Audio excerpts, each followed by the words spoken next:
I don't want to get sued by the Chinese government. Or killed, allegedly. Hello everybody, welcome back to a brand new episode of Business Blaze. My name is Simon. I am also known as your boy with the blaze. This t-shirt, I don't know what order these go out in, but in the last video I was wearing this t-shirt and people were like, Simon, that's going to be really big with the stoner community. I don't know if you're aware of it, but blaze also has another meaning. It's like, no, I'm completely unaware of that fact. I'm not a drug addict. I've never heard of it, and it wasn't a smart business decision. Oh, but it was. I have no idea what this is about. Danny has just titled it Big Things That Suck. I almost started the video a page in because Danny, in all of his wisdom, uses the same title font for the main title and also the subtitle for each section, and I had two scripts stacked together, so thanks, Danny. Danny, what the fuck, man? This is the most insanely overpriced products. Let's just jump in. I've already been waffling enough. By the way, you can acquire this t-shirt for yourself. Go to purchasethemerch.co and buy it. Why not? You'll love it. Especially if you like weed. When I last mentioned Simon Whistler decal stickers in a Business Blaze script, I figured that I probably wouldn't roll it out ever again. Although I was poking fun at the concept of someone paying about $5 for a sticker of Simon either shrugging, pointing, thinking, gasping, or even cheesing, I'd like to think that somebody out there is perfectly happy with his or her purchase. Yeah, what are you doing? And they're not even $5, they're like €7 or something. They're way too expensive. Don't buy the stickers, please. On Teespring, the company that do the merch, you can go through and you upload a design and then they put it on all of these products and you can just click, them all. And it's just like, yeah, all just go to the merch store, which includes the insanely overpriced stickers. Don't buy those. And now is probably a perfect time to buy them all before prices go up again. OG Business Blaze legend joke right there, let's carry on. I think my own timing is a bit off. Having vowed never to mention Simon Whistler decal stickers again on the grounds that the joke has run its course, the very next script topic turns out to be all about the most insanely overpriced products of all time. Oh no! Danny, what the fuck, man? Danny, although I get the feeling that my insanely overpriced stickers, #Ferrari funds, are going to be blown out of the water by whatever the f these people came up with, so let's carry on. Of course, it's worth remembering that there's an important difference between an overpriced product and a product that just happens to be wildly expensive. Of course there is. $2,000 might sound like a lot to fork out for a camera, but if it's a Nikon D500 DSLR camera, then you know it's going to take some pretty good pictures. Alrighty then. Volkswagen's Bugatti Veyron sports car. Yeah, you could just call it a Bugatti Veyron, but you gotta remember it's made by Volkswagen. Sports car might seem a bit pricey at well over $1 million for the cheapest low-end peasant wagon. Can you imagine that you're so rich and your friends are so rich that you buy a Bugatti and you roll up to rich people club, and the other Bugatti owners laugh at you because you bought the one for poor people. Your mom is so poor she can't even pay attention. But considering that Volkswagen spent over $2 billion on developing this line, they're probably not deliberately trying to rip anybody off. No, they're not. They are wildly impressive vehicles. $5 might seem quite expensive for a Simon decal sticker. Yeah, you're right. That is, I put no effort into making that. It was really, really minimal. Anyway, there are plenty of examples of other breeds of products that appear to step outside the boundaries of reasonably acceptable pricing, and are very probably just taking customers for a ride, and not a cheap Uber ride either. I think we made a video all about Uber. I think I remember in the Uber video people were like, oh, Simon is putting all the taxi drivers out. I'm like, that's too f***ing bad. But we can't be Luddites. Also, Uber is better and cheaper than taking a taxi. And people are like, oh, Simon, you might get raped in an Uber. And I'm like, I might get raped in a taxi. Let's be frank. I'm probably not the victim profile there. Come on, let's just be real. You're probably a cab driver if you're saying that. A London black cab ride in which the meter is already on about 40 quid before you've even climbed inside and told the driver where you want to go. Yeah, I remember taking taxis, before Uber, and you'd just see that meter ticking up and you'd be like,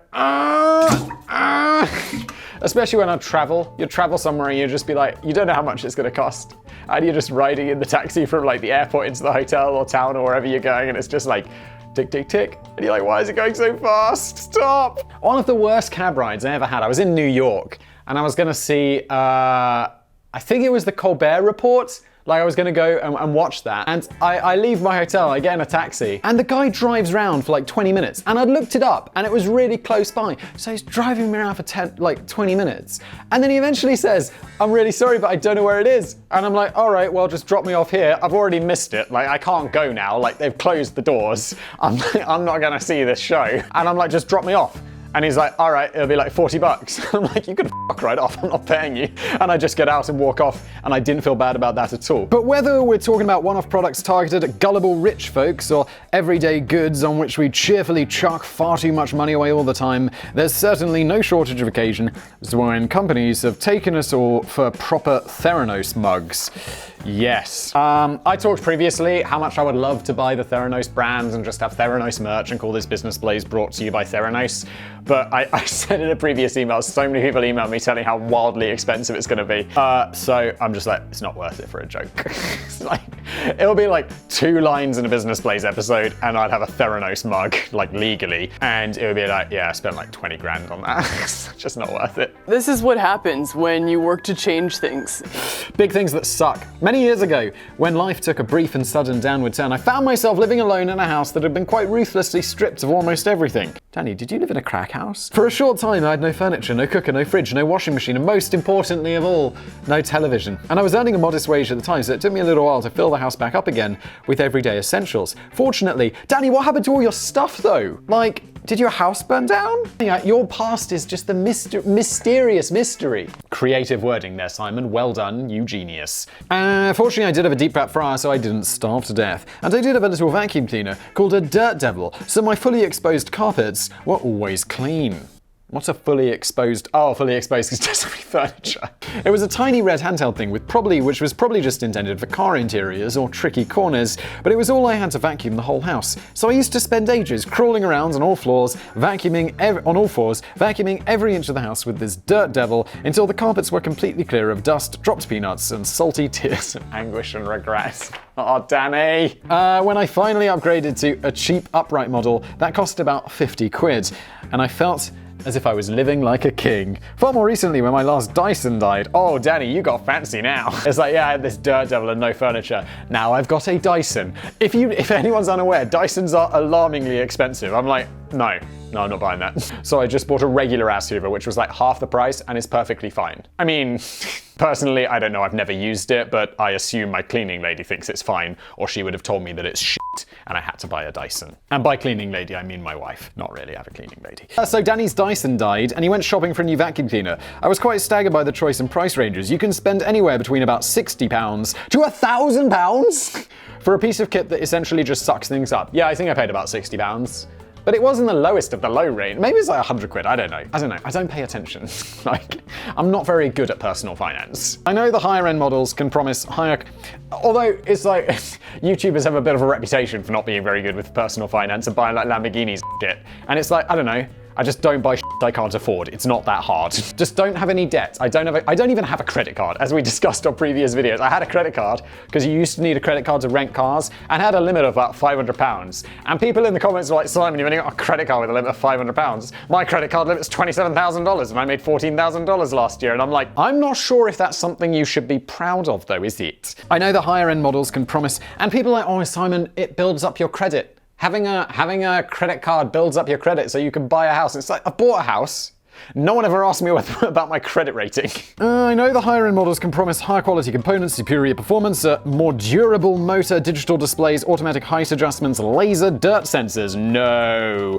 And probably an optional bagel setting and a bun warmer, just like those Theranos blood machines that were actually bread makers. I mean, they weren't really. Allegedly. This is what happens when you work to change things. All of this shit though, like I remodeled, or like whatever you call it, you know, when you strip out your kitchen and you put a new kitchen in. And so, to be honest, my wife led the charge on this. And it was like, okay, appliances. And I was like, I don't know, just get the good ones. And so we got these good appliances. And I'm like, oh my God, the touch screens. What is wrong with buttons? What is wrong with a knob? And I had like an oven before, which was like, oh yeah, you turn it onto the fan mode and you turn it up to like degrees and it goes. This one has like 14 settings, and it's like, yeah, if you just have one tray in the oven, you have to have it on level 3 or it's not gonna cook properly. The number of times I've just thrown it on level 1 because I'm used to, a normal fucking oven, and it's like, oh yeah, no, your chicken's not cooked and it's been in there like an hour. I'm like, oh, for fuck's sake.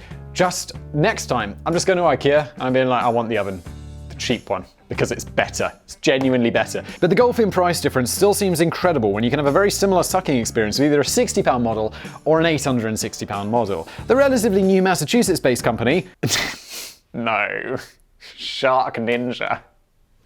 Oh, guys, you're not a YouTube channel. You're not a 21-year-old guy.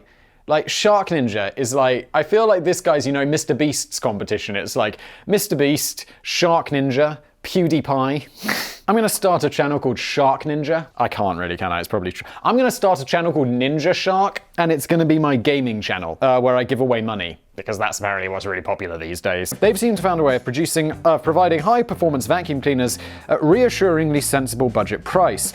But there are still far too many companies, like, say, Kirby Company, based in Cleveland, Ohio, who still appear to have a reputation for slapping high-end prices on vacuum cleaners, which aren't anywhere near as good as alternative mid-price models. And they still seem to be doing pretty well out of this strategy, because those customers who can't be asked to make comparisons or check out reviews just end up assuming that expensive means better. Just look on Amazon, it's not that hard. Like, when I bought that vacuum cleaner, I was in the store, I look it up on Amazon to see if it's got good reviews, and it does. And they don't seem to all be bought, which is a big problem on Amazon, and allegedly. And I'm just like, yeah, that's for me. 4.7 stars or whatever is enough. Buy it. Designing any old crap and targeting this breed of customers who are just after the most expensive model in the shop still seems to be a fairly effective business model. But if you really want to fritter away your money on the most expensive model in the shop, I'd recommend you go for the GV6 2711 model from GoVacuum.com. And if you're that sort of person, I'm just saying, I do have a website. It's perchthemerch.co. This little gem features a high-performance 10-amp motor. I have no idea what that means. A 14-inch touchscreen, a 14-inch wide cleaning nozzle complete with roller brush, anti-marring wheels, and an outer bag. Perhaps more significantly, every single component of the vacuum cleaner, apart from wheels and outer bag, is plated in 24-karat gold. Oh God, really? Why? Go Vacuum took the time and effort to properly market this monstrosity, and even commissioned a pretty funky 90-second rap jingle for the commercial, despite the fact that they only planned to make 100 of them and the price tag was $1 million for one? But I don't understand, like, if you have a gold vacuum cleaner, if you're paying $1 million for a vacuum cleaner, you don't touch the vacuum cleaner. I know what a rich one like you should do. $1 million vacuum? Yeah, who knew? You're cleaning in style, got the gold shining through. Well, that was the original retail price. The good news is that the sale price was only $999,999. Jesus Christ. And you also got a 0.001% discount if you liked Go Vacuum's Facebook page. The price was absurd, as the amount of gold found in the vacuum cleaner was nowhere remotely near the value of $1 million. Yeah, obviously. $1 million buys you, gold's expensive, but $1 million would buy you, 10 kilos of gold? I don't know how much gold is. I think it would buy you 10 or 20 kilos. I'd guess. Which, because gold's super dense, would probably only be this big. It's crazy. The price was absurd, and it's nowhere near, and it's not clear how many, if any, were sold. Probably 0. I suspect they built the prototype for a bit of a laugh, and then decided they'd be happy to knock up a few more for anyone silly enough to order one. Yeah, of course, that's how you do it. That's why I'm gonna start selling... what can I sell? Something with gold. I'm gonna start selling gold mugs. They're $100,000. If you buy one, I'll make it for you. I will personally make that I'll deliver it to you when COVID's over. If COVID ever ends. But I think they were targeting the wrong audience anyway. Most people rich enough to blow $1 million on a gold-plated vacuum cleaner probably just have a cleaner or a maid or something and wouldn't know the one end of the vacuum cleaner from the other. The Prada paperclip, oh God. Without any shadow of a doubt, when it comes to insanely priced products and blatant shameless rip-offs, one of the biggest offenders by far is the entire luxury fashion industry. And who can blame them? If people are willing to hand over hundreds of thousands of dollars for a fairly cheap product emblazoned with a prestigious name, it's hardly the industry itself that's stark raving mad. Prada are not the biggest offenders here. F***ing Gucci, what's up with that? It's ugly as shit. And it's mad expensive. Who wears this? Back when I accidentally became a writer for a fashion platform for a while, I ended up composing hundreds of thousands of words about the most ridiculous and overpriced products. For example, the French fashion company Vetements once released a t-shirt design based on the uniform worn by one of the express logistics group DHL. Okay, isn't that brown? I imagine that hundreds of thousands of DHL employees around the globe are given the opportunity to wear the simple but distinctive yellow and red top. Oh, yellow and red, of course. DHL's yellow and red.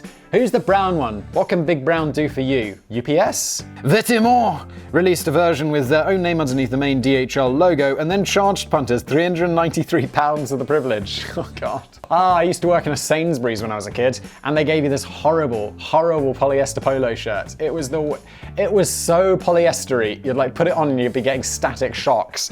I should have kept it. I suppose it was ideal for anybody who wanted to look a bit like someone who worked for DHL without having to go through any of that annoying daily routine involved in actually working for DHL. Who wants to look like, what?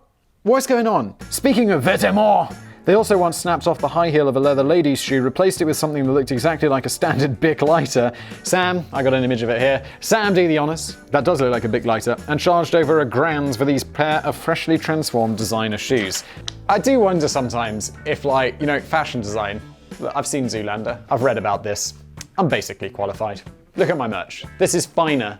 I'd rather have this than some of the crazy shit that I'd rather have this than wear some weird ass Gucci thing, which is all wild ass colors. It's all baggy and shit. It looks wrong, and it says Gucci in massive letters just to let people know that you spend all of your money on clothes, or you're actually rich and have no taste, but I do think that's going to be the minority. Or you've worked out how AliExpress works. Digging out some of the online promotional copy now, I come across such phrases as fashion-forward footwear that challenges your expectations with every daring step. Wait, Danny, were you writing about this as actually trying to sell it to people? Because it's horrible. And the words sound so alarmingly familiar to me, I'm worried that I'm the idiot who wrote them. Wait, Danny, I thought you were. I'm so confused. But perhaps one of the most unnecessary, expensive items to have hit stores and online in recent years was the Prada paperclip, which is yours for a cool $185. Oh, at least tell me that's a box.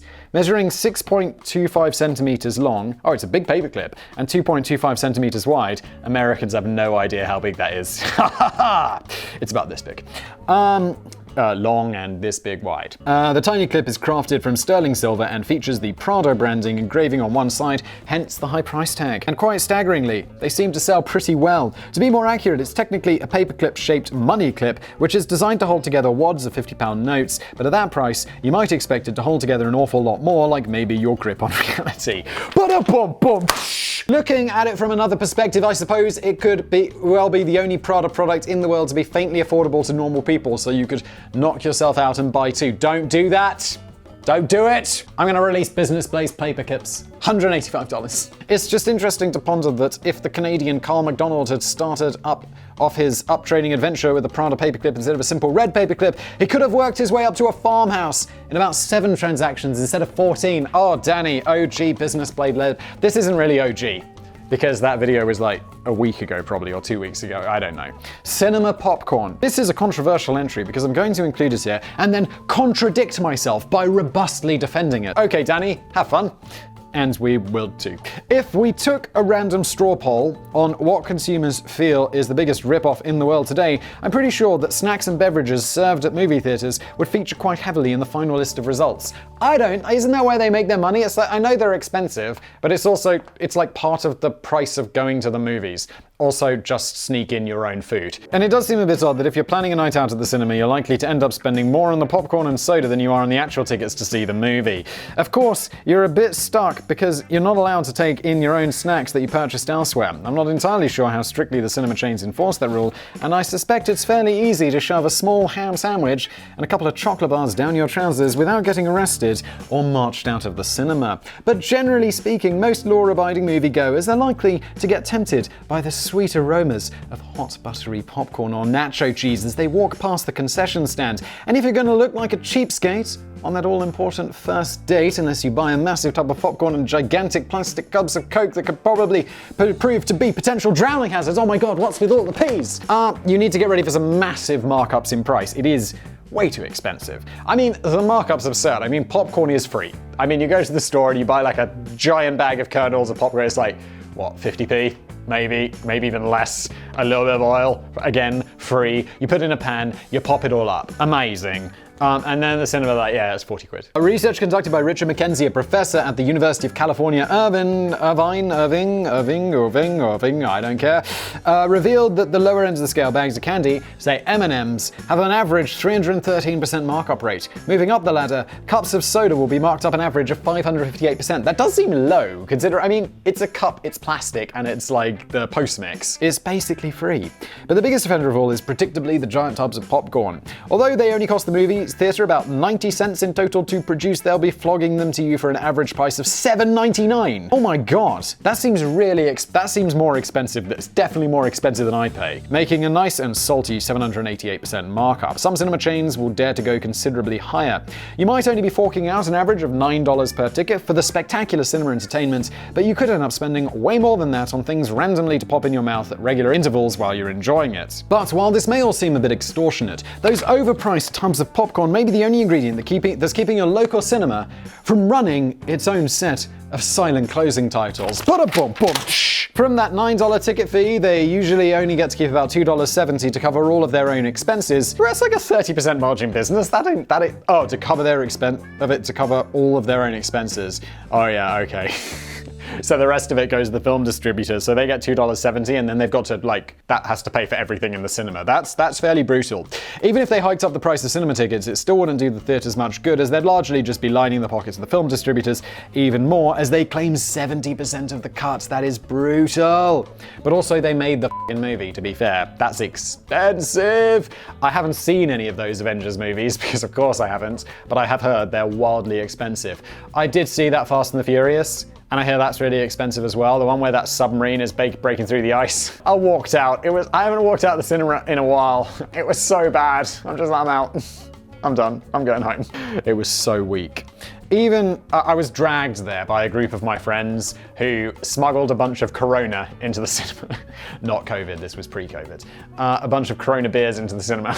I drank them, got progressively more drunk. And I was like, this is not fun. The drinking was fun, the movie was not. In many ways, the showing of the film can be viewed as a loss leader, which is just meant to get you through the cinema doors so that the chain can try and claw some money back to you and flogging you very expensive snacks. So, in much the same way that McDonald's is essentially a real estate business that just happens to flip a few burgers, the cinema industry is rooted in the idea of finding a good spot to sell some popcorn and then building a movie theater on top of it. Maybe we just need to start campaigning for film distributors to charge a slightly fairer price, but then we may end up with cheaper films to go with our cheaper popcorn. Tough call. Yeah, just keep the movies good. Movies have got really good when they've got loads of money. Although also cheap movies are also good. They're just less, I don't know, I generally don't, even though those huge budget ones, unless, it's like Mission Impossible or something, like those Avengers movies. Bleh. Sam's gonna be really upset at this because he loves the Avengers movies, so he's probably gonna meme this pretty hard.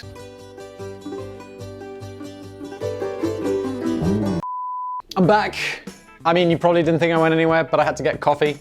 I made a coffee. I felt my blaze was fading, so I needed the magical energy juice. An ongoing joke that producer Sam and I have is that coffee is life force. It's good.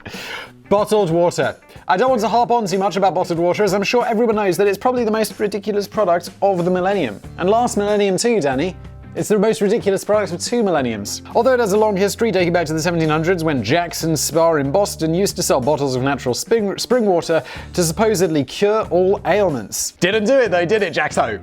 Except perhaps gullibility. We can largely blame the French brand Perrier for helping bottled water to become a perfectly acceptable product in the modern world, as they were first to roll out a multi-million-dollar advertising campaign for bottled water in the United States. We often get promised that the bottle of water you're holding in your hand has flowed down an ice-topped mountain in a magical realm of tranquility that doesn't show up on any map or was manually hand-cupped from a natural spring by a golden-locked virgin who is 7th in line to the throne of Narnia. Spin that story, Danny, you marketing genius! I generally think there is mineral water and stuff that does come from springs and volcanic water and all of that shit, which is, much more expensive. But then if I'm just buying a cheap bottle of water in a store, I assume it's like come out of a tap in like Slough. For Americans watching, Slough is that place where The Office in the UK was set. That should give you a bit of a reference point. I actually used to work in an office very close to Slough. It was actually all right. I quite like that job. I'm sure we all know that most of it is just filtered water from the tap. Yes, we do, Danny. But it hasn't stopped bottled water from becoming a massive industry, generating around $100 billion in revenue from around the globe every year. And apparently, that's just a very conservative estimate. Yeah, because they spend it all on marketing. Like, do you guys watch that show Billions? You know, it's basically just a lot of rich people getting up to shit. And the Fiji, or Fiji, it must be Fiji, like volcanic mineral water or whatever, which I have to say, it does taste quite good, but I'm not buying it because it's insanely expensive. But it's like every time they're drinking water in that show, there's a bottle of Fiji water, and it's always facing the camera. Americans alone consumed 13.85 billion bottles of water last year, despite the fact that it can work out to be up to 1,000 times more expensive than just drinking it from the tap, which is actually far more closely monitored for health and safety. And barely anybody could tell the difference between a bottle of holy magical mountain healing water and tap water anyway. Truth. And as if that wasn't ridiculous enough, there's also the matter of the one-stop use plastic bottles that this nonsensical industry is creating, most of which can't be recycled. Yeah, but that I get because it's a convenience factor. Look, I would much rather drink water out of the tap. If there's a water fountain, I will drink out of it. No problem at all, as long as I don't have to touch my mouth against anything, because COVID. And also, even before COVID, I'm such a germaphobe, I was ready for COVID. I drink from the water fountain, but if not, I have to go to the store, and you have to spend like £1 on a bottle of water, and I'm like, well, this sucks because it's a huge waste. And I know people will be like, Simon, carry a bottle of water around with you. And it's like, where? In my fucking purse? It's like, I already have a problem. It's like, even in summer, I'm often wearing a jacket because I don't like having things in these pockets because it's like, if you know, can you see what I'm demonstrating? If you've got things in these pockets, then your pockets stick out and you look like an idiot. So I wear a jacket and you keep like your wallet and your phone and a pair of keys and a set of keys. And it's like, if I don't have a jacket, where do I keep all this shit? I don't carry a man bag. I mean, I have a bag for work, which I take to work every day, but it's like, I don't go out on the weekends with that shit. It's like, what's in there?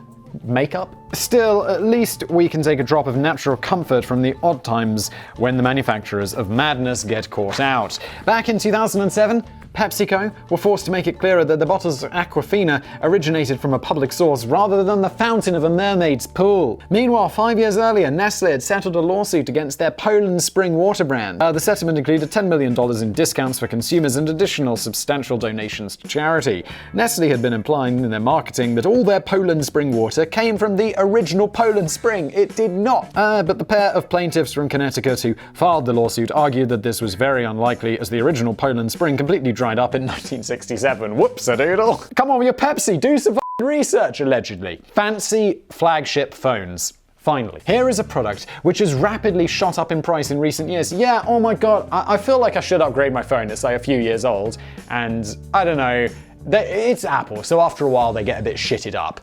And I'm like, yeah, I'll get a new phone. And it's like, oh, it's like well over $1,000.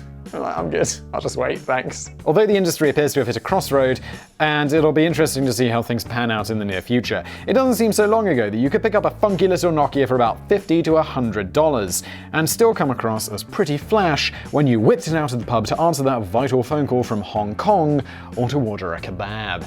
Yeah, I remember, when I was a kid, I don't know, 18, 19 years old, I got one of those, I remember the fanciest phone, or like one of the cool phones, was that Razr flip phone, and I bought one of those. It was like £200, which for 18-year-old time was a lot of money. And I was like, whew, it's expensive for a phone. And now it's like, yeah, it's $1,000. It's like, what? What is going on? Nowadays, a new flagship phone from Apple, Google, or Samsung is more likely to set you back anywhere between $600 to well over $1,000. Yes! And of course, there are some perfectly good reasons for this. Today, phones are clearly more advanced than those old Nokia bricks and come packaged with far superior features which are naturally more expensive to produce. Except, like, it's technology. The more technology goes on, the cheaper it gets to produce. Another reason why the price hike seems particularly sharp in the States is because handsets only used to cost about $200 up until relatively recently, with the true hidden cost hidden away in monthly fees of the cell phone contract. Yeah, isn't that how it works? Like, I buy my phones up front and then I pay like a more reasonable price each month. But don't most people get the phone for free when you get a contract? But the contract's always it's like $100 a month or something. I'm like, f*** that. I pay like $15 for like unlimited everything. because I pay for the phone up front. Nowadays, even though you can still pay in bite-sized chunks, it can be a shock to the system to see the total price displayed in full for the first time. But none of this explains why you can still pick up a perfectly decent Chinese-branded phone such as those from Huawei, possibly with just a few less features, for less than half the price of a major flagship phone, because they're spying on you.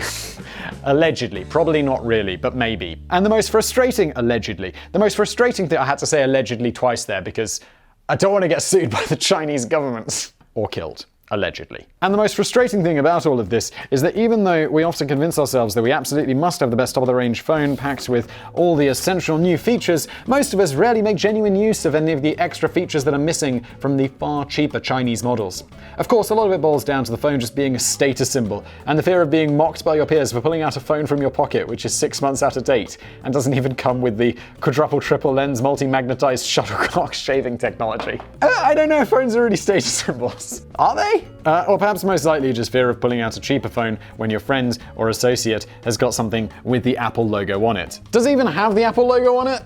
I don't even know. This does, but it's covered by a case. From personal experience, I always got excited when I reached the point in my contract when I became entitled to a free upgrade, and I could look forward to paying about £50 or £60 a month, but now with a shiny new phone. The last time I was due for an upgrade, I realized that I was perfectly happy with my old handset and really felt no desire to replace it. So I kept my contract running on a SIM card only basis, and now pay less than a quarter of the fees that I happily used to spend for years and years. Yeah, it's way cheaper. Like I say, I do pay like £15, so it is a quarter. Danny's got the same thing as me. It seems that the other consumers are having very similar ideas. Recent market research has shown that people are becoming more likely to keep hold of their existing handsets for longer instead of opting for the upgrade. This has naturally forced the tech companies into considering new strategies for the future. Some of the big players may ultimately go with the idea of making phones even more expensive if they're not going to be shifting as many units, and this could be backed up by the argument that fabulous new 5G technology is clearly going to be more expensive to produce anyway. Yeah, I mean, they've got to get all that coronavirus into you somehow. Not really.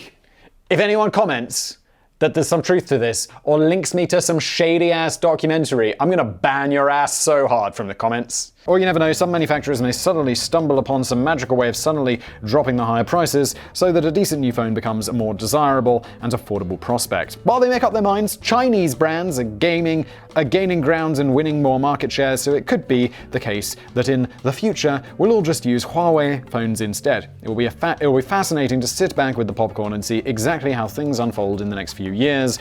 Whatever you do, just don't buy the popcorn from the cinema. Ba-da-bum-bunch! This has been Business Blaze. I have been your boy with the Blaze. This felt extremely long. Reward me. Buy a die-cut sticker for the hashtag Ferrari fans. Don't buy the stickers, they're so expensive. Consider buying a t-shirt. There's the what does this even say? I'm looking in the reflection. The Keep Calm and Blaze On. There's also the Free Danny one. Those are relatively new.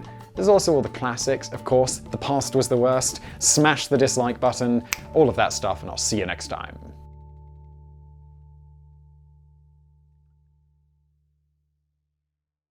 I'm gonna ban your ass so hard.